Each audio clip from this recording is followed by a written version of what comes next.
Hello, everyone. This is Donnie. I'm back today to talk to you a little bit more about the solid virtual business. According to the Small Business Administration, only 50% of businesses that start last beyond 5 years.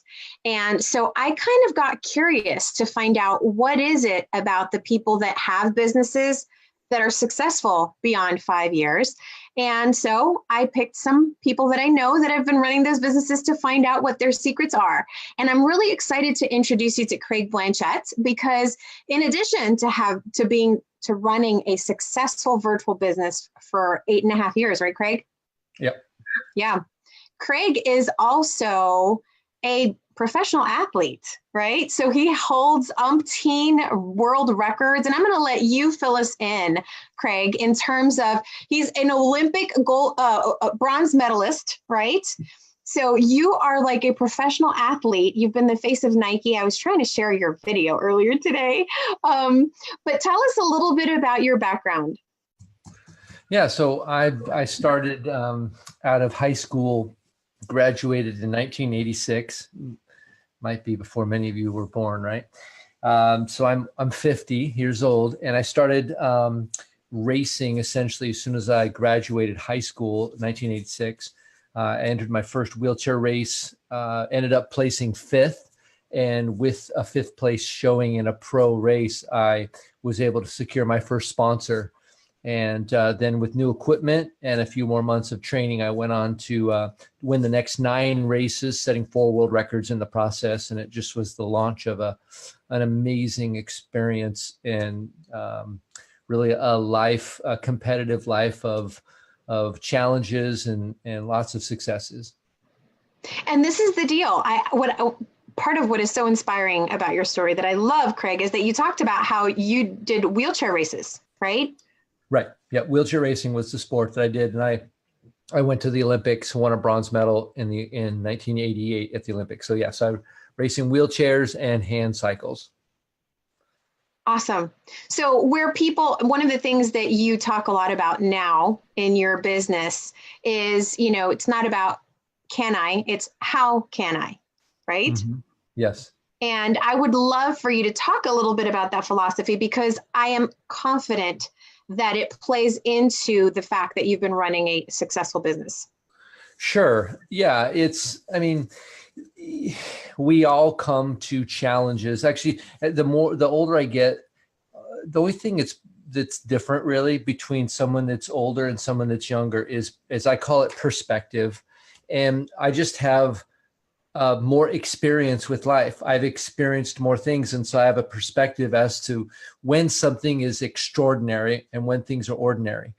When you're growing up, either everything is extraordinary or everything is ordinary. You just don't have anything really to compare it to. And so as I look back, with the different experiences that I've had, what I'm learning now with my coaching practice, has a lot more to do with where satisfaction and meaning are derived from. And interestingly enough, like if you pursue happiness or you pursue pleasure, those are actually byproducts, not end games or end goals. The pursuit of meaning and the pursuit of fulfillment and satisfaction actually is preceded by a challenge.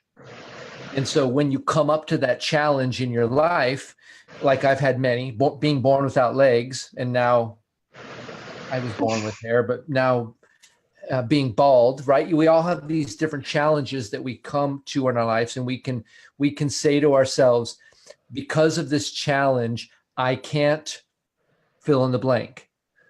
Usually it's, I can't achieve something of value to me.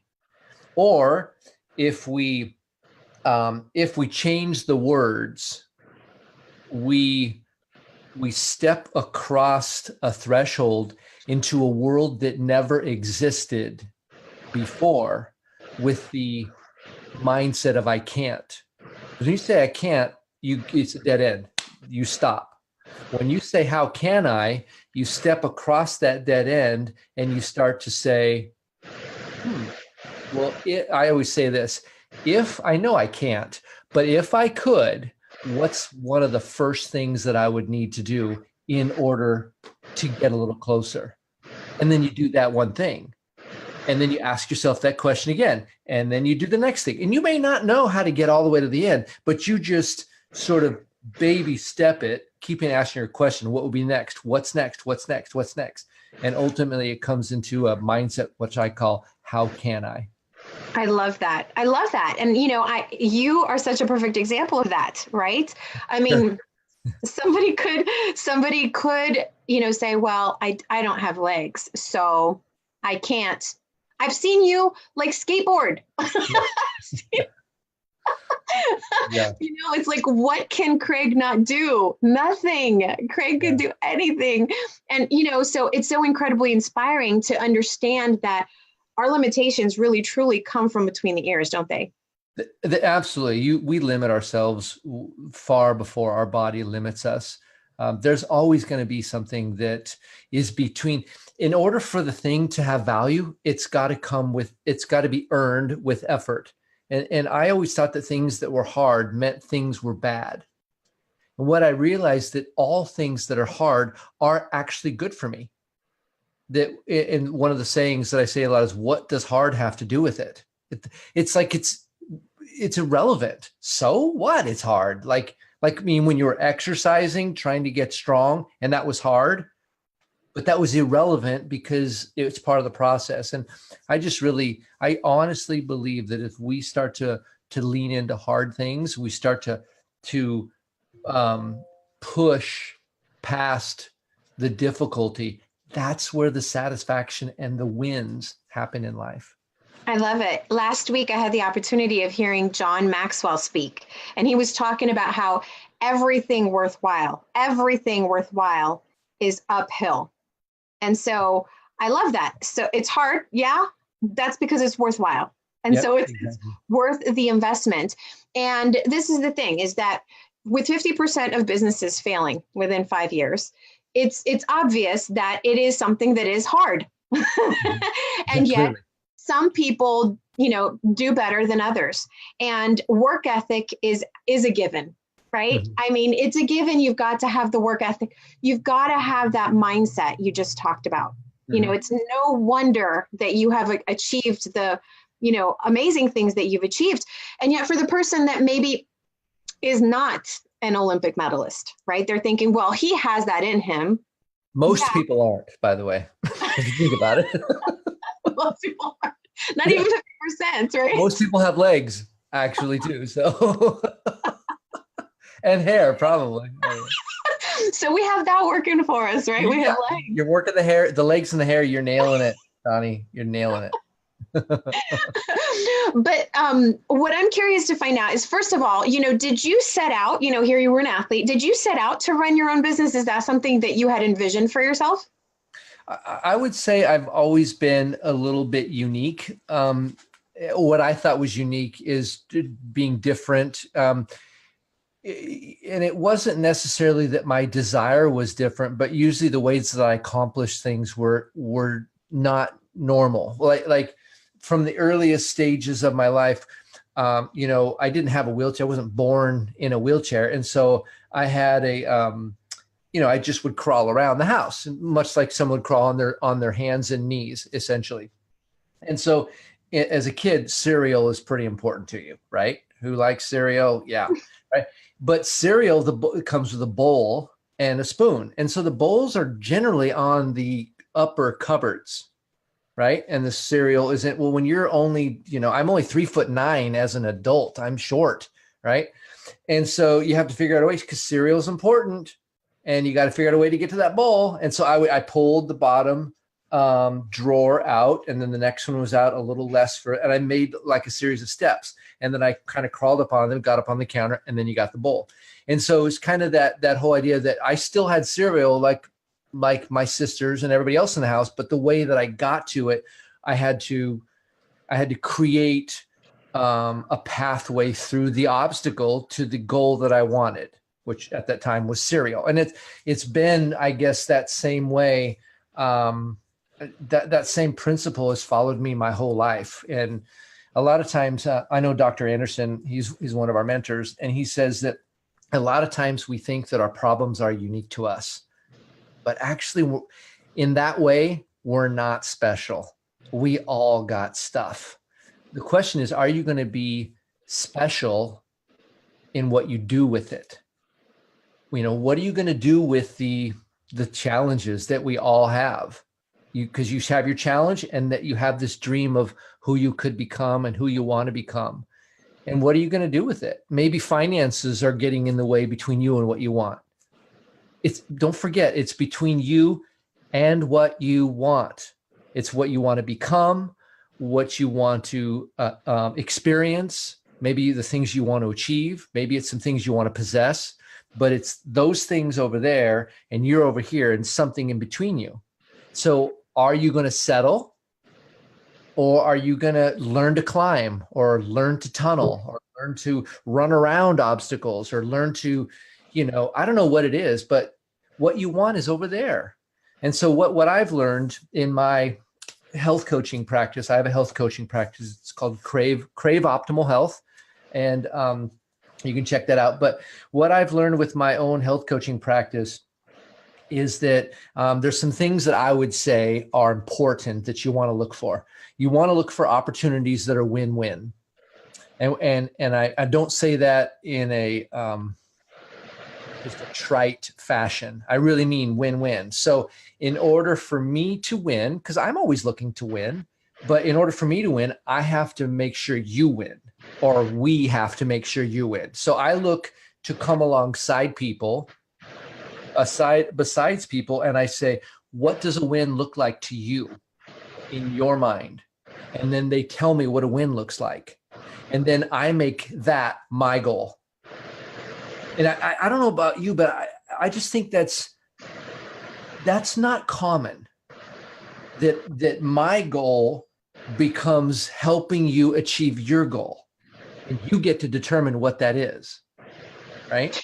And so usually it's improving your health in some way. So find situations and opportunities where, in order for you to win, somebody else has to win. I think that's high. The other thing I think is the value of mentorship, and having people that will say, I would be happy to build into you. I will invest my life skills and my experiences into you, and you can take him. And I have an amazing mentor. I have many mentors, and so always be looking to reach up for help to a mentor, and then make sure that you're reaching back and you're doing what that person is doing for you with somebody else. So value mentoring and mentorship, both. And then the third one is, if personal development is baked into your success, like it's necessary, that will serve you well, because you probably just won't work as hard at it if it's optional. And every career I've had in the past, I didn't have to work too much on me.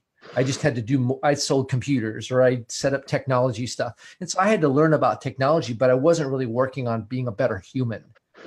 With coaching, I have had to become a better human, and I've had to read books. I don't read. Now I read.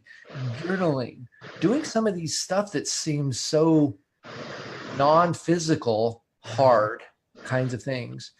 So those are the things. Mentorship, right?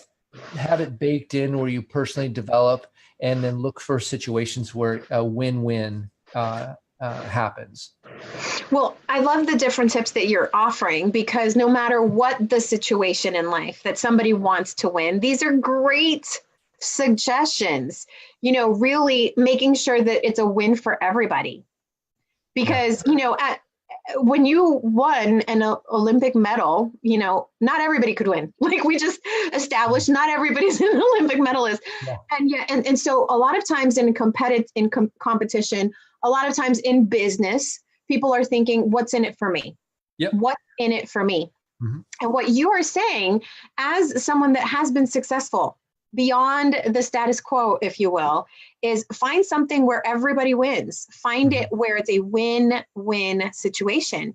And so for those that are looking to explore for a business opportunity, that's something to think about, right? Well, absolutely. And not everything is a win-win.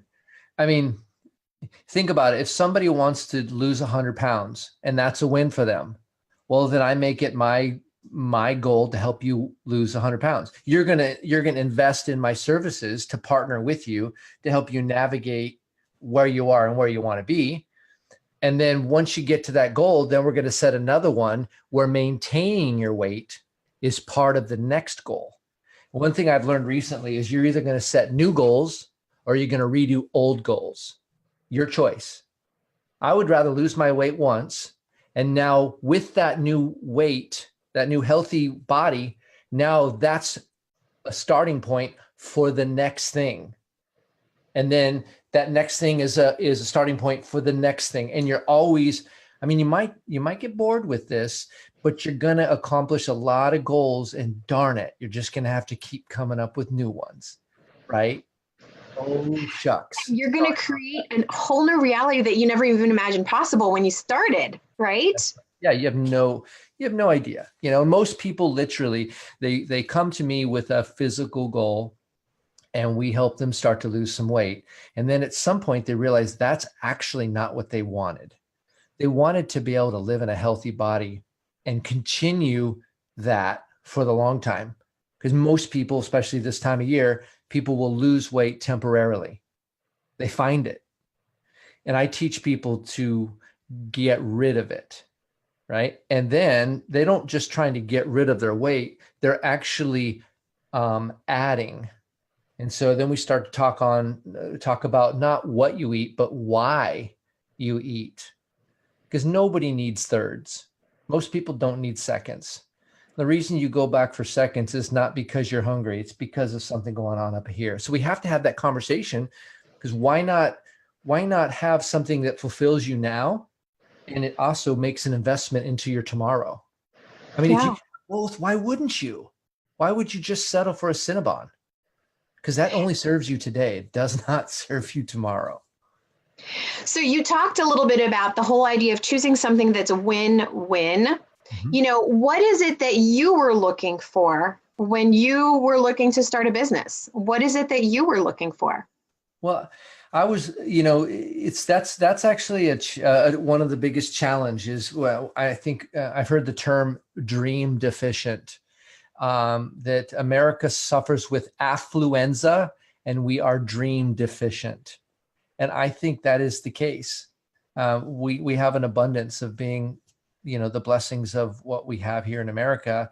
And we stop dreaming at some point, and we're just kind of going through the motion. And so I often have to come alongside people and kind of stoke that, ask them some questions to think about, when was a time in your past when you were rocking it? And they tell me about that. And I ask them more questions to really get into the meat of what the value was, not just the mechanics, but what's the value of how they felt. And if we could then take that past and put it in the future, but you keep all the life skills and knowledge you learned along the way. You don't get rid of those. So again, you get that health back again with your knowledge and skills. How would that feel? And then they start talking about the value of something that hasn't been created yet. And so they start to imagine it, and they're building the future. And then I heard it said recently, let that future person be your coach. Let that future you coach you to become it. It's crazy. I love that kind of thinking. Well, and for the person that's wanting to start a business, and people start businesses for different reasons. I was just reading a statistic this morning. You know, in a couple of weeks, a lot of people are going to implement some kind of resolution. And what was interesting is that I thought most resolutions were health related. And it was interesting that according to this survey taken at the end of 2017, the most popular resolution for 2018 was to save money. And so it was interesting that the resolution that resonated with most, you know, over 50%, was financially driven. And that's one of the reasons why people choose to start a business, is because they want to take a little bit more control over their finances. And then what you're throwing into the equation is to say, you know what, you want to win. We all want to win. And that involves finances. That's actually part of the reason why 50% of businesses fail. We do need to generate a revenue. But you talked about how the pursuit of happiness is not the end game. It's a byproduct of pursuing meaning, right? Mike Rowe said that, the guy from Dirty Jobs. He said it's a byproduct, not a destination. So if the pursuit of happiness actually is a futile pursuit, because as soon as you think you're happy, there'll be something that you don't have and you'll be sad again. So it's a vapor. Pursue meaning and happiness shows up. Yes. Oh, so that is definitely a mindset that anybody that's looking to start a business, it's a success habit. You talked also about the idea of creating a way. It wasn't always easy for you, but what's hard got to do with it? I absolutely love that line. Yeah. What's hard got to do with it? Make it happen. Allow that person in the future to come back and say, this is how you're going to get it done. You're going to pull the drawer out. Yeah, exactly. You got to get that cereal. That's important. Gain clarity. That's another great point, is gain clarity on what is important. Is it the cereal, right? If it's the cereal, then go get the cereal and don't let anything stand in your way. And if it's for a lot of people, a lot of women that I talk to, they want to have more time with their family. I think that it's the same for men as well. I just hear it from women more often, right? Sure. They want to have more time with their family. And so decide that is what's most important. How can we make that happen? Yep. And ask that question. Like you said, it's not, I can't, it's, if I knew how to do it, how would I? Yeah. Right? Just asking that question. Yeah, what would be the next step? Yes. Yeah. And just taking one step forward. I mean, you've given us a plethora of different tips and strategies to get the brain right. It all starts there. It's all about the mindset so that we can win. And you were talking about one thing too, about financial health. I think that finances, I've heard there was another study that was done, that finances have twice as much of an effect on our physical health than anything else. So even the promise of a brighter future before you've realized it, actually physiological. Imagine if I told you you were going to get a pay raise and you're going to make $10,000 more next year. You haven't made $1 of that now, but your chemicals in your brain will change right now. The promise of something better, the hope of something better. And so the other thing I noticed is that when we're stressed out financially, stressed out, what? So it develops stress in us. So finances lead to stress. When we're stressed, what do? If we're not aware, then we go to pleasure. And pleasure, the how you define something that derives pleasure, is it gives you the experience, but only while you're doing it. And that's the problem with going to food as a solution to financial stress, because as soon as you stop eating food, alcohol, right? As soon as you stop the thing, the pleasure, the feeling goes away. And so if we can seek things that are meaning, the way to tell that it's meaning is the feeling lasts after the activity stops. So what if you were to think about things where you could be pleasure and meaning both? You enjoyed it while you're doing it, and then the feeling lasted afterwards. That's, I think, really an opportunity in an area to win in. And financial stress, if you can alleviate your financial stress, it's got a cascading effect on everything else. And that's one of the things that I do. Probably 70% of my health coach practice is transferring skills to teach other people how to partner with other people. So I transfer what I know, skills and competencies, and I help other people win. And about 30% of my time is spent on actually coaching my own clients. And so financially, that becomes rewarding because you have win-wins. You start to make some money, and then it just kind of flows from there. I love it. So in terms of somebody that's looking to start a business, they might be looking to start a coaching business, or they might be looking to start, a roofing business, or they're looking to start whatever kind of business that they're looking for, maybe open a franchise. What suggestion, what advice would you give them to help them beat those 5-year odds? Well, make sure that, like I said, make sure that what you're doing, because you're going to spend the next 5 years doing something, right? Everybody's going to go from today for the next 5 years. It's going to happen, right? And so what are you going to put into that time that's going to be spent doing something? What are you going to invest in? And so my idea with that is find something where you can get mutual wins, right? And I'm kind of repeating myself, but find something where in order for you to win, somebody else has to win. And I'm talking about a real win, not sort of tricky, like some used car salespeople where they're just trying to sell a car. It may not be the car you want, but it's the car they want you to buy, right? And now there's some people that sell cars that really find your needs, and they get the exact car they want, right? And so look for things where you have a win-win. Look for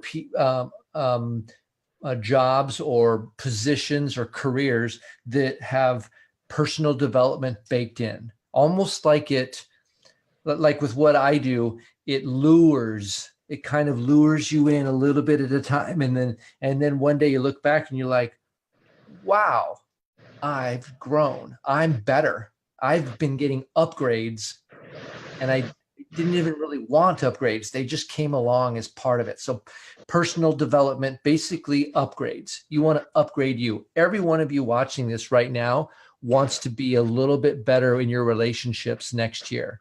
You want to be a little healthier. Nobody wants to be less healthy. Nobody wants to have worse relationships. You want to financially be better.